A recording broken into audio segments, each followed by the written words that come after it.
ٹھیک ہے، بلکہ نقصانات اس کے اندر زیادہ ہیں، تو اس لیے علماء نے اس سے منع کیا ہے۔ پتنگ اڑانا کیا ہے، جائز نہیں ہے ان ساری وجوہات کی بنیاد پر۔ اللہ ہمارے نوجوانوں کو عقل سلیم عطا فرمائے۔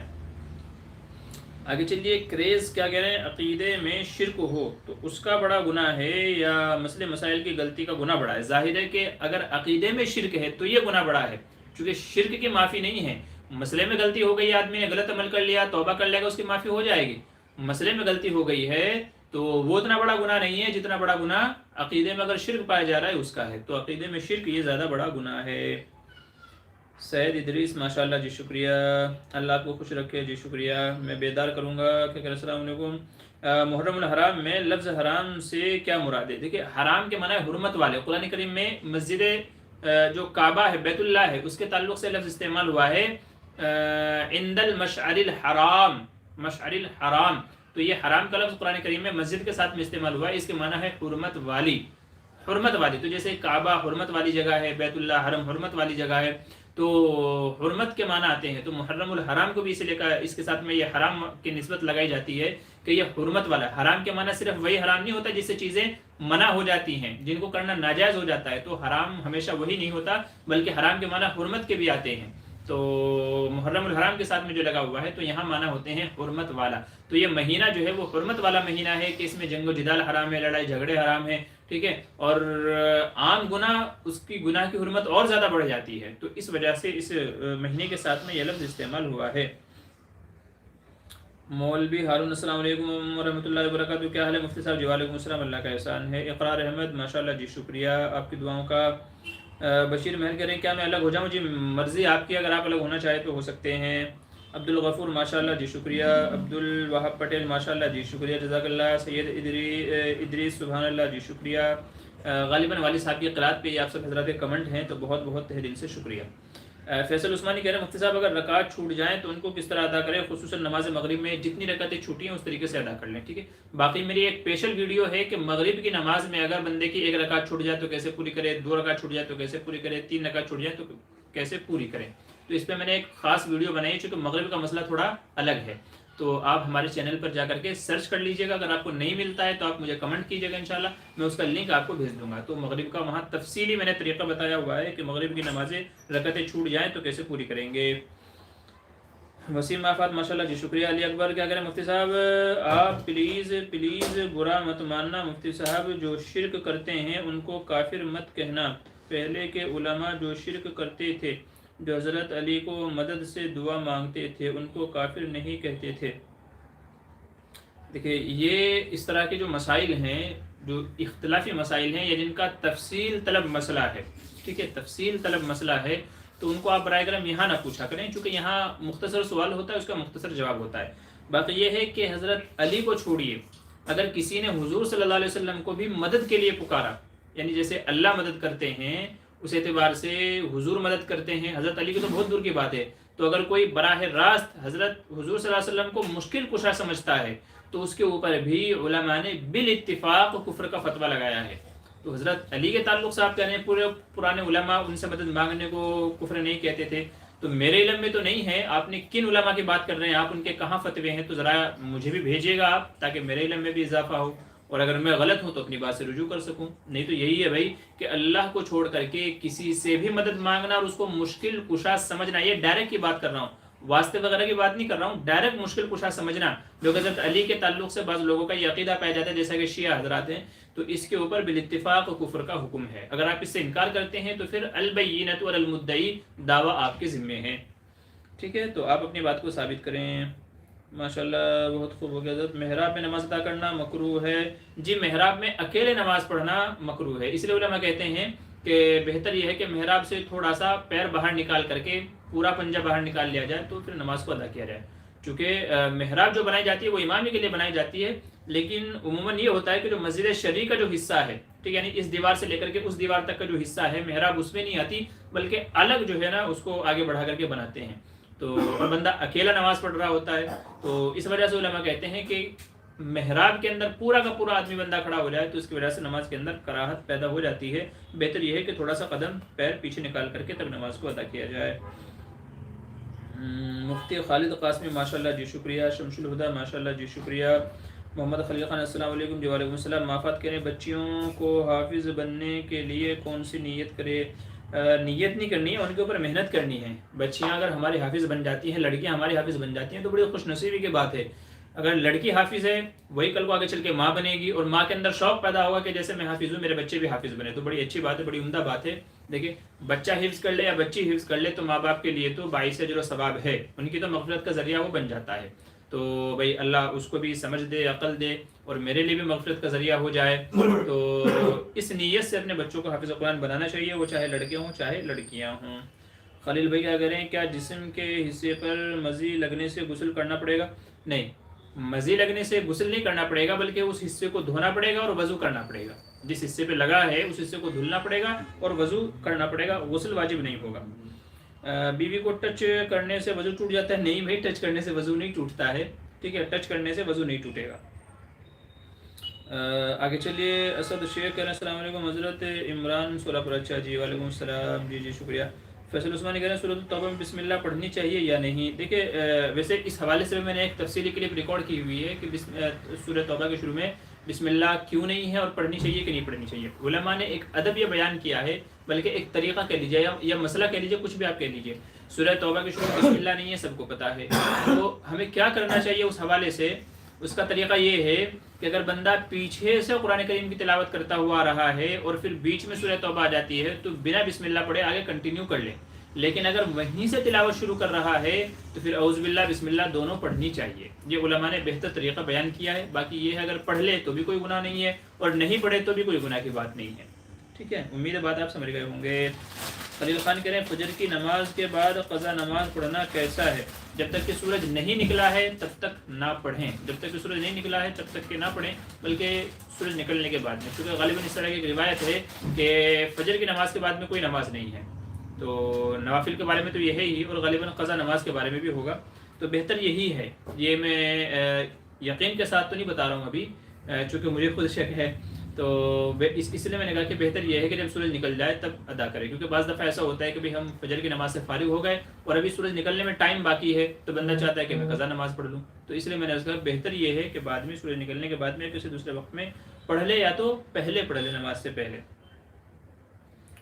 جنازے کی نماز میں فرض کتنے ہیں؟ 4 تکبیر نماز جنازہ، اور اس کے جنازے کی نماز میں فرض کتنے ہیں؟ تکبیر یعنی نماز کو شروع کرتے وقت جو تکبیر کی جاتی ہے غالباً وہ فرض ہے، اور کیا کہتے ہیں نماز جنازہ کی دعا فرض. پتہ نہیں بھائی، بعض دفعہ ایسا ہو جاتا ہے کہ بہت کیا کہتے ہیں معمولی سا مسئلہ ہوتا ہے لیکن ذہن میں نہیں ہوتا.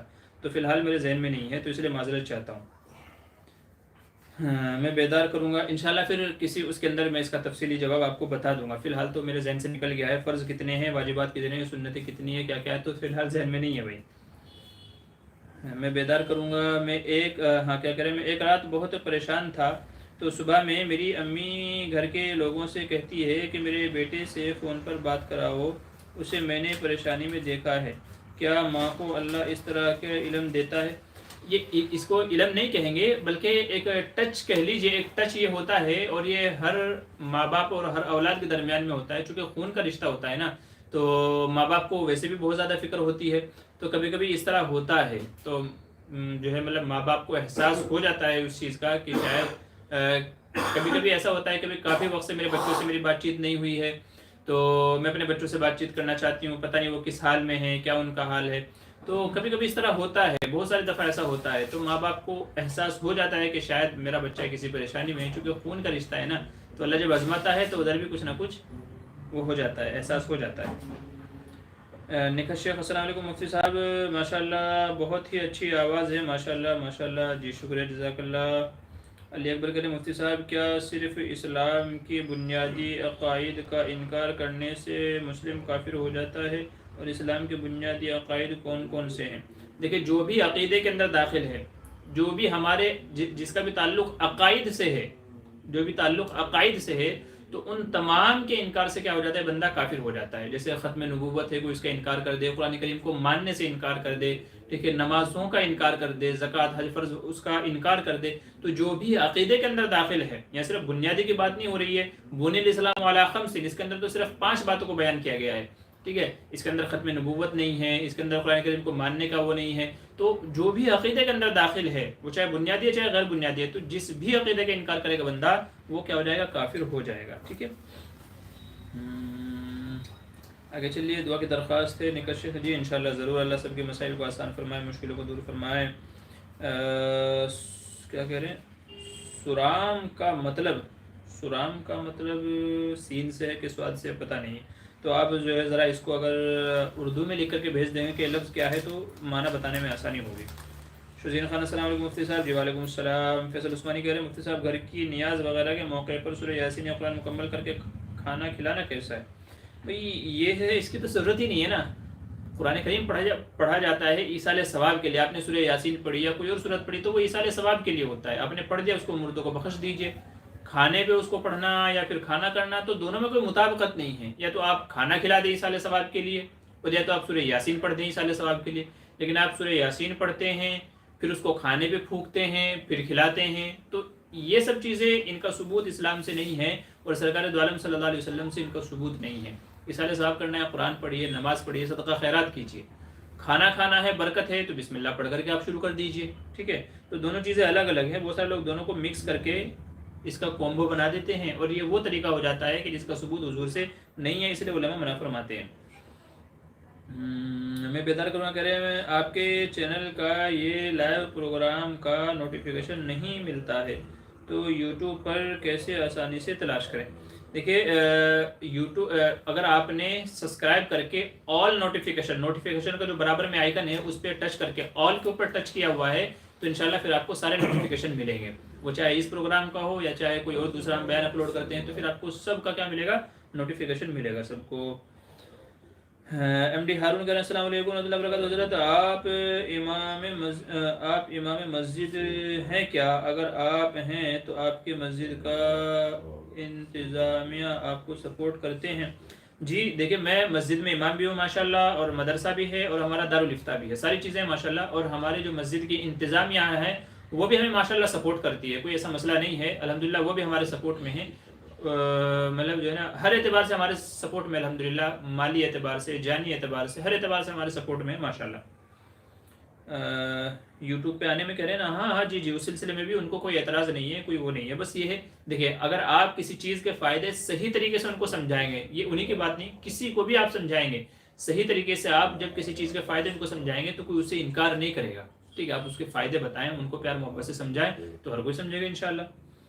فیصل عثمانی کہہ رہے ہیں مفتی صاحب، حضرت امام احمد بن حنبل مرتبہ اللہ تبارک و تعالیٰ کی زیارت کی، یہ قول جی جی کتابوں میں لکھا ہوا تو یہ آتا ہے کہ انہوں نے اللہ تعالیٰ کی 100 مرتبہ زیارت کی ہے امام احمد بن حنبل نے، جی یہ قول تو درست ہے، کتابوں میں ہم نے یہی لکھا دیکھا ہے اور یہی ہم نے پڑھا ہے۔ جمیل احمد السلام علیکم جی، وعلیکم السلام۔ مومن مجاہد کہہ رہے ہیں السلام علیکم محترم، میری بیٹی کا نام زنیرہ ہے، اس کا معنی اور تاثیر کیا ہوگی؟ دیکھیے، زنیرہ بہت سارے لوگوں کا نام تو ہوتا ہے، لیکن معنی کیا ہے اس کے فی الحال میرے ذہن میں نہیں ہے، تو آپ ذرا مجھے بعد میں یاد دلا دیجیے گا، میں انشاءاللہ دیکھ کے بتا دوں گا آپ کو۔ باقی یہ ہے کہ زنیرہ لوگ نام رکھتے ہیں، مگر اس کے معنی میرے ذہن میں نہیں ہے ابھی۔ جمیل احمد جی بالکل صحیح کہا مفتی صاحب، جزاک اللہ بالخالق کہہ رہے ہیں، جی شکریہ۔ فہیم منصوری کہہ رہے ہیں السلام علیکم، میں نے خواب دیکھا ہے، اس میں حضرت مولانا الیاس گھمن صاحب سے ملا ہوں اور وہ درس دیتے ہیں، پھر مجھ سے کہتے ہیں درس دو، اور پھر ہم حضرت کے ساتھ کھانا کھاتے ہیں۔ دیکھیں، بزرگوں کو خواب میں دیکھنا یا ان کی زیارت کرنا یا ان سے ملاقات مصافحہ کرنا یا ان سے پڑھنا، یہ تمام چیزیں آدمی کی نیک بختی کی، خوش بختی کی اور خوش نصیبی کی علامتیں ہیں، تو اگر ایسا ہے تو امید یہ ہے انشاءاللہ کہ اللہ آپ کی ذات سے کام لے گا دوسروں کے حق میں اور آپ کی ذات کو نفع مند بنائے گا، تو بڑا اچھا ہے۔ خدیجہ زمن کہہ رہے ہیں غیر مسلمانوں کو صدقہ دینا جائز ہے؟ جی ان کو صدقہ نہیں دیا جائے گا، صدقہ تو مسلمان کا ہی حق ہے، بس ایسے ہی مدد کے لیے، ٹھیک ہے، ایسے ہی مدد کے طور پہ اگر کوئی زیادہ مستحق ہے تو پھر اس کو ایسے ہی دیا جا سکتا ہے، باقی یہ ہے صدقہ مسلمان کا حق ہے، مسلمان کو ہی دینا چاہیے۔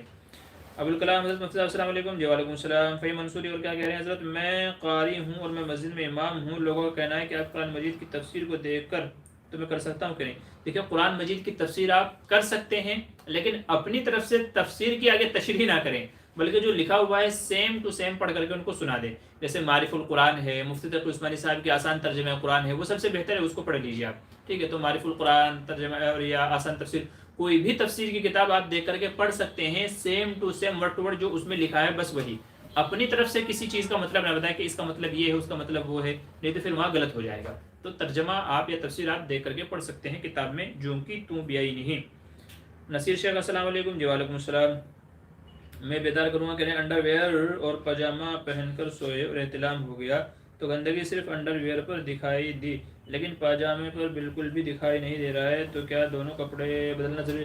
دیکھیے، اگر دوسرے کپڑے پر، پاجامے پر ناپاکی کا کوئی دھبا نہیں ہے اور آپ کو یقین ہے کہ بھئی اس پہ ناپاکی لگی بھی نہیں ہے، تو پھر یہ ہے کہ وہ پاک کہلائے گا. ٹھیک ہے، وہ پاک. لیکن اگر آپ کو شک ہے تو پھر بدل لینا چاہیے، چونکہ شک سے بہتر یقین ہے. یقین جو بھی آپ کو ہو جائے، اگر لگا ہے، لگنے کا یقین ہے تو بدل لیں، اور اگر نہ لگنے کا یقین ہے تو پھر بدلنے کی ضرورت نہیں ہے، دوسرا کپڑا پاک سمجھا جائے گا.